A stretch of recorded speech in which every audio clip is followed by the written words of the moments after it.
Hey guys, today I'll show you a zombie horror film named Zom 100 Bucket List of the Dead. Spoilers ahead, watch out and take care. The movie begins with a man named Akira, who was a happy rugby player in college. However, after graduation, he mistakenly entered a ruthless company. On his first day, he was told to work overnight. Almost overnight, Akira became an overworked employee. Endless overtime was his new normal, and slacking off was a far-fetched dream. Akira had to endure, laboring away his youth in a cubicle in exchange for a peaceful and leisurely old age. But the unreasonable boss and illogical tasks made Akira feel life was worse than death. He wished he could retire when waking up. He had thought about quitting, but the job he had worked so hard to find was not easy to give up. He missed his rugby playing days. Until one morning, Akira woke up in his apartment, piled high with trash, and hurried to work. Stepping out of his door, he saw the security guard eating a person, including his smelly part. The groggy Akira woke up instantly. He rushed back into his apartment, only to discover the entire building was full of zombies. Akira ran without hesitation. He was extremely anxious. If he delayed any longer, he would be late for work. Akira sprinted to the entrance and jumped over the iron fence in one breath. The zombies reached out to grab him, but the fence blocked them all. An aircraft with a malfunction flew across the sky. Akira turned and looked into the distance, only to find the entire town was occupied by zombies. Suddenly, it dawned on him. He no longer needed to go to work.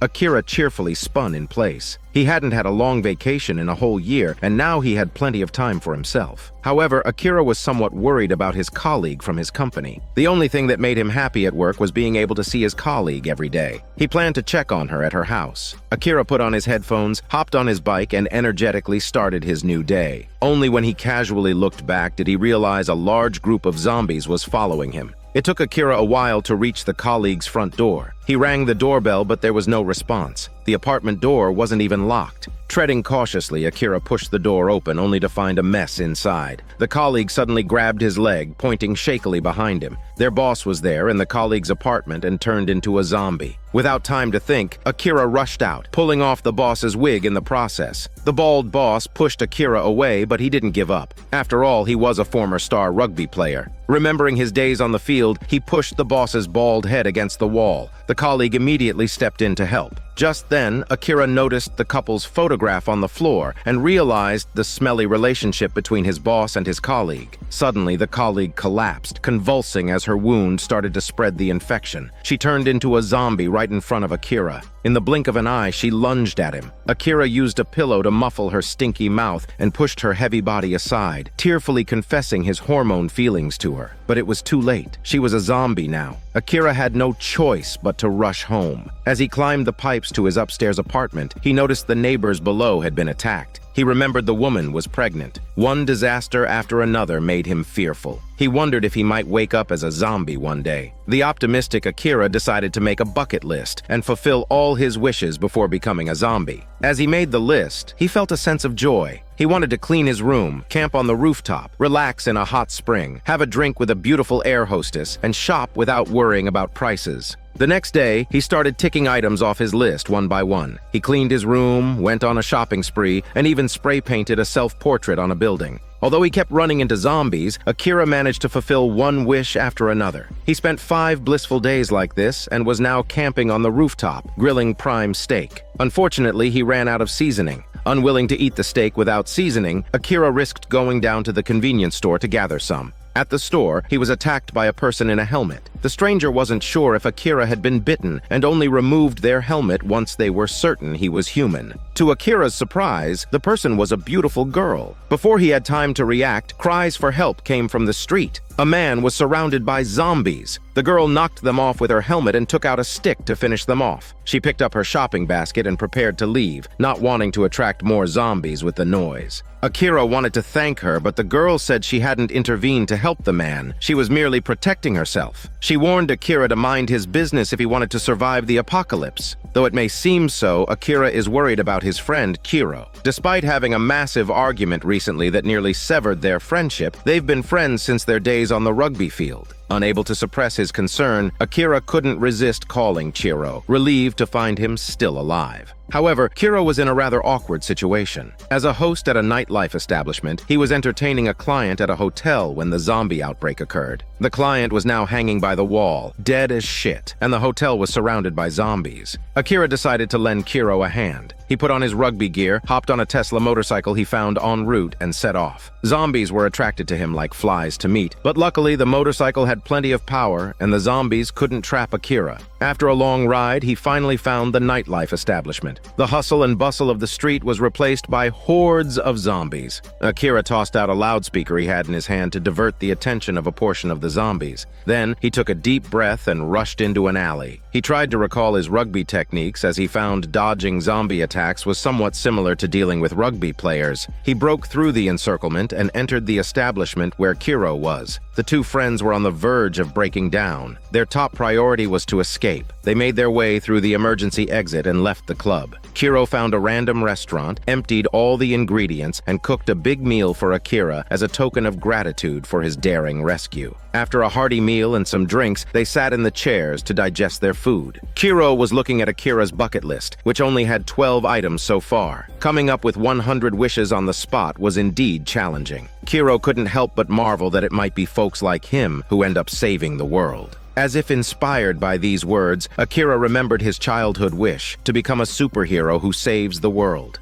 Akira resolved to save as many people as he could. First on his list was a trip to the ocean park in the nearby city. Akira's company had designed advertisements for this park, so he knew they had shark protective suits capable of withstanding zombie attacks. Having made up their minds, they planned to hit a mall for some travel essentials. Unexpectedly, a city bus came barreling towards them. As the passengers disembarked, they were immediately surrounded by zombies, causing chaos in the street. Akira quickly beckoned everyone to take cover with them. Among the crowd was the previous helmet-wearing woman. She was quickly overwhelmed by the zombies. Akira signaled for her to come over, and they managed to bar the zombies outside after ducking behind a roller shutter door. The bus driver explained that they were initially heading to the oceanarium for refuge, knowing it had barriers to keep the zombies out. They didn't anticipate being intercepted halfway. All the while, he carefully concealed a bite mark on his hand inflicted by a zombie. No one noticed the driver's wound. They were too busy filling their stomachs at a convenience store. Coincidentally, the two women they rescued turned out to be flight attendants. Through a twist of fate, Akira managed to fulfill another wish from his list. However, the two attendants were more interested in Kiro and paid little attention to the bewildered Akira.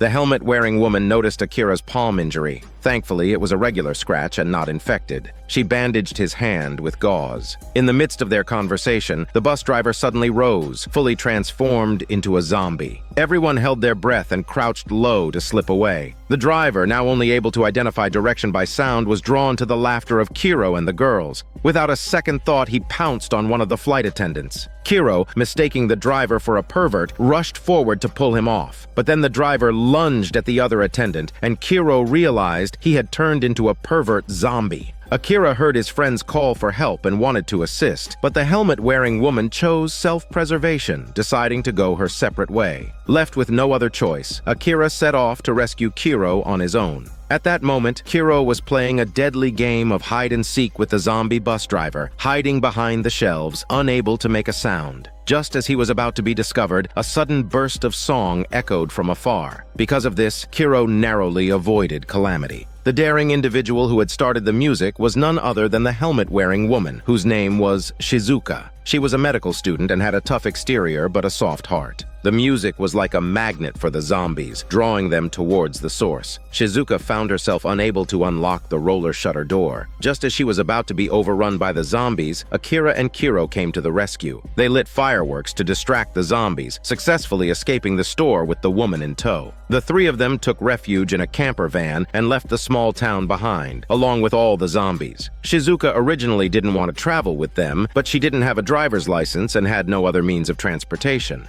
As they made their way to the city, they fulfilled Akira's wishes along the way, doing water yoga and even skydiving together. They turned their escape into a vacation. At night, they relaxed in hot springs while sipping sake, finding a strange sweetness in this apocalyptic world. As they neared the city, Shizuka grew fond of their companionship. However, they knew they would have to part ways once they reached the oceanarium. The next day, they finally arrived at their destination. Unexpectedly, the camper van spiraled out of control and crashed into the roadside. Akira hit his head and passed out. When he came to, he found nails scattered on the road. Someone was preventing vehicles from entering the oceanarium. In his dizziness, Akira heard a familiar voice. It's from his supervisor. Standing before him was his ruthless supervisor. Was this all just a dream? But the sight of zombies and his supervisor was far from an illusion. The outbreak had occurred while his supervisor and co-workers were filming material at the aquarium. Considering the high security level and the abundance of edible sea creatures, the supervisor decided to set up camp there. Word soon spread that the aquarium was safe from zombies. Akira's neighbor had not died but had escaped here with others. However, the supervisor had become the leader of the refuge, and all survivors were required to follow his orders. It seemed they were still being oppressed by the supervisor even in this situation. Additionally, he had a group of zombies penned up at the entrance as security to prevent theft of the supplies. The director wanted Akira to stay and continue working. At night, everyone only received simple relief food while management feasted. Akira was made to serve them. Chiro wanted to intervene, but was held back by a male neighbor. Any resistance would lead to expulsion, and if one person made a mistake, the entire group would be expelled. The man's wife was pregnant. They couldn't afford to be kicked out. However, if Chiro and others wanted to leave, he had a plan. The group slipped out the back door, but before they could leave, an unexpected incident occurred. A delivery guy had let a zombie into the aquarium. The guards at the entrance were attacked one after another, causing the gate confining the zombies to swing open completely. A swarm of zombies poured in and began their slaughter, with bodies even falling into the pools. The sharks, eating them one by one, seemed quite pleased. Meanwhile, differences arose among the group. Akira, who had been accustomed to workplace bullying, surprisingly decided to stay put. Fortunately, Shizuka stepped in and woke him up to reality. Akira couldn't let himself return to his previous situation. The three planned to fend for themselves, but the zombies had already broken in, causing chaos at the scene. They helped everyone hide in the storeroom, and together they ran into the shark exhibit. Unexpectedly, a strange scream came from the water. The sharks there had rushed to the surface and were growing multiple human legs. It seemed that after swallowing the bodies, they too had been infected. Everyone ran back, but the zombie shark broke through the wall and charged out. They had no choice but to hide back in the storeroom. However, when Akira looked around, he realized the supervisor was missing. His messianic complex kicked in, and he decided to go back to save him. Kiro, knowing his friend's obstinate nature, insisted that Akira put on a shark-proof suit before taking action. Following that, Akira returned to face the shark alone, even giving the supervisor a cool glance over his shoulder. Although Akira had recklessly charged out, he didn't know how to kill the shark. Just as Akira was about to meet his end inside the shark's belly, Kiro timely arrived in a delivery truck. Unexpectedly, the shark had immense strength and pushed the truck onto the wall. Seeing the situation was dire, Kiro quickly escaped. He climbed up the large hole in the wall and managed to trap the shark. At the same time, Akira was helping the supervisor fend off the zombies. Although the protective suit could resist bites, a zombie's bite was still painful. The supervisor hid on one side, too scared to help.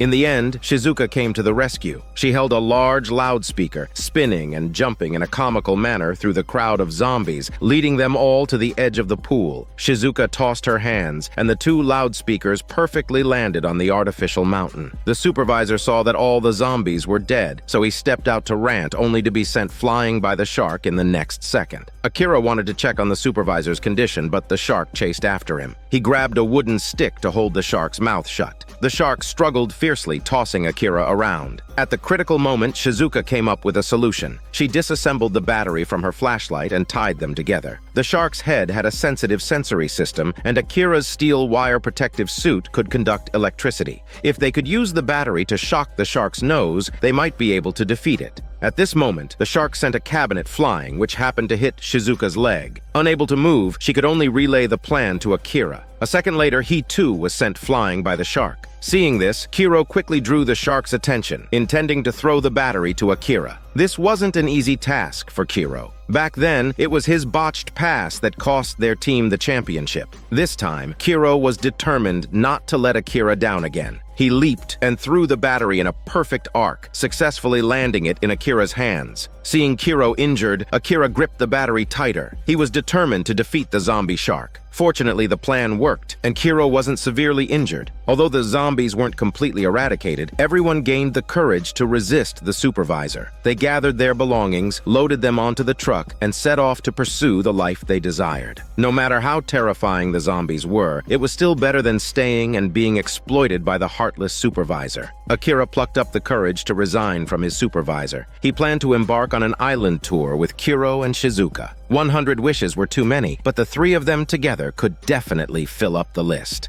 This is Daniel CC Movie Channel. Stay safe and enjoy your day.